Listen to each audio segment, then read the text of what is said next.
Chapter 7. But Solomon was building his own house 13 years, and he finished all his house. He built also the house of the forest of Lebanon. The length thereof was 100 cubits, and the breadth thereof 50 cubits, and the height thereof 30 cubits, upon 4 rows of cedar pillars, with cedar beams upon the pillars. And it was covered with cedar above upon the beams, that lay on 45 pillars, 15 in a row.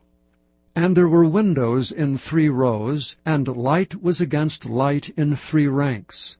And all the doors and posts were square with the windows, and light was against light in 3 ranks. And he made a porch of pillars. The length thereof was 50 cubits, and the breadth thereof 30 cubits, and the porch was before them. And the other pillars and the thick beam were before them. Then he made a porch for the throne where he might judge, even the porch of judgment. And it was covered with cedar from one side of the floor to the other. And his house where he dwelt had another court within the porch, which was of the like work. Solomon made also an house for Pharaoh's daughter, whom he had taken to wife, like unto this porch. All these were of costly stones, according to the measures of hewed stones, sawn with saws within and without, even from the foundation unto the coping, and so on the outside toward the great court. And the foundation was of costly stones, even great stones, stones of 10 cubits, and stones of 8 cubits. And above were costly stones, after the measure of hewed stones and cedars. And the great court round about it was with 3 rows of hewed stones, and a row of cedar beams, both for the inner court of the house of the Lord, and for the porch of the house. And King Solomon sent and fetched Hiram out of Tyre. He was a widow's son of the tribe of Naphtali, and his father was a man of Tyre, a worker in brass. And he was filled with wisdom and understanding and cunning to work all works in brass. And he came to King Solomon, and wrought all his work. For he cast 2 pillars of brass of 18 cubits high apiece, and a line of 12 cubits did compass either of them about. And he made 2 chapiters of molten brass, to set upon the tops of the pillars. The height of the one chapiter was 5 cubits, and the height of the other chapiter was 5 cubits. And nets of checker work, and wreaths of chain work for the chapiters which were upon the top of the pillars, 7 for the one chapiter, and 7 for the other chapiter. And he made the pillars, and 2 rows round about upon the one network, to cover the chapiters that were upon the top, with pomegranates, and so did he for the other chapiter. And the chapiters that were upon the top of the pillars were of lily work in the porch, 4 cubits. And the chapiters upon the 2 pillars had pomegranates also above, over against the belly which was by the network. And the pomegranates were 200 in rows round about upon the other chapiter. And he set up the pillars in the porch of the temple, and he set up the right pillar, and called the name thereof Jachin. And he set up the left pillar, and called the name thereof Boaz. And upon the top of the pillars was lily work. So was the work of the pillars finished. And he made a molten sea 10 cubits from the one brim to the other. It was round all about, and his height was 5 cubits, and a line of 30 cubits did compass it round about. And under the brim of it round about there were knops compassing it, 10 in a cubit, compassing the sea round about. The knops were cast in 2 rows. When it was cast, it stood upon 12 oxen, 3 looking toward the north, and 3 looking toward the west, and 3 looking toward the south, and 3 looking toward the east. And the sea was set above upon them, and all their hinder parts were inward. And it was an handbreadth thick, and the brim thereof was wrought like the brim of a cup, with flowers of lilies. It contained 2,000 baths.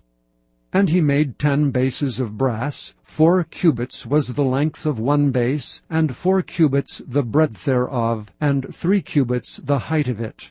And the work of the bases was on this manner. They had borders, and the borders were between the ledges.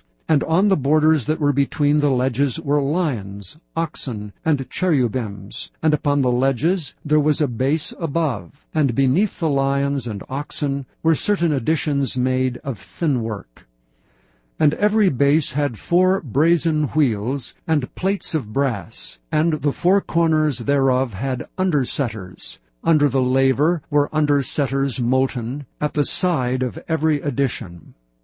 And the mouth of it within the chapiter and above was a cubit, and the mouth thereof was round about after the work of the base, a cubit and a half. And also upon the mouth of it were gravings, with their borders, 4 square, not round. And under the borders were 4 wheels, and the axle trees of the wheels were joined to the base, and the height of a wheel was a cubit and a half a cubit.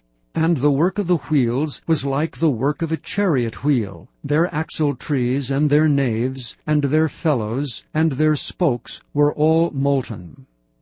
And there were 4 undersetters to the 4 corners of one base, and the undersetters were of the very base itself. And in the top of the base was there a round compass of half a cubit high.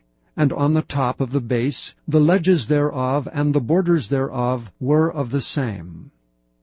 For on the plates of the ledges thereof, and on the borders thereof, he graved cherubims, lions, and palm trees, according to the proportion of every one, and additions round about.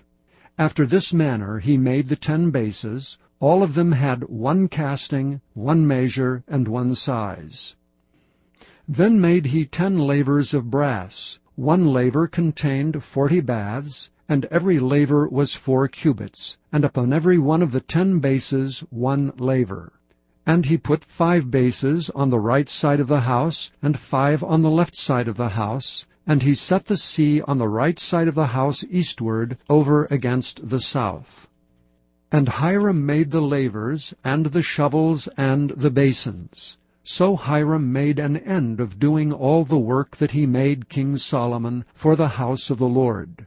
The 2 pillars, and the 2 bowls of the chapiters that were on the top of the 2 pillars, and the 2 networks to cover the 2 bowls of the chapiters which were upon the top of the pillars, and 400 pomegranates for the 2 networks, even 2 rows of pomegranates for 1 network, to cover the 2 bowls of the chapiters that were upon the pillars, and the 10 bases, and 10 lavers on the bases, and 1 sea, and 12 oxen under the sea, and the pots, and the shovels, and the basins. And all these vessels which Hiram made to King Solomon for the house of the Lord were of bright brass. In the plain of Jordan did the king cast them, in the city ground between Succoth and Zarthan.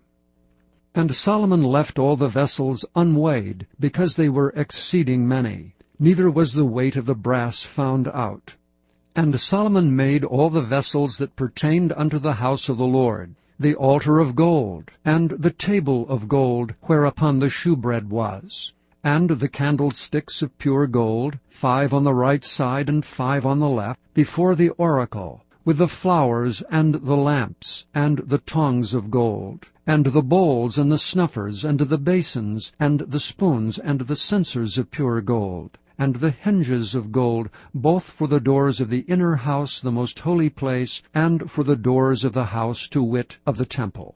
So was ended all the work that King Solomon made for the house of the Lord. And Solomon brought in the things which David his father had dedicated, even the silver and the gold and the vessels did he put among the treasures of the house of the Lord.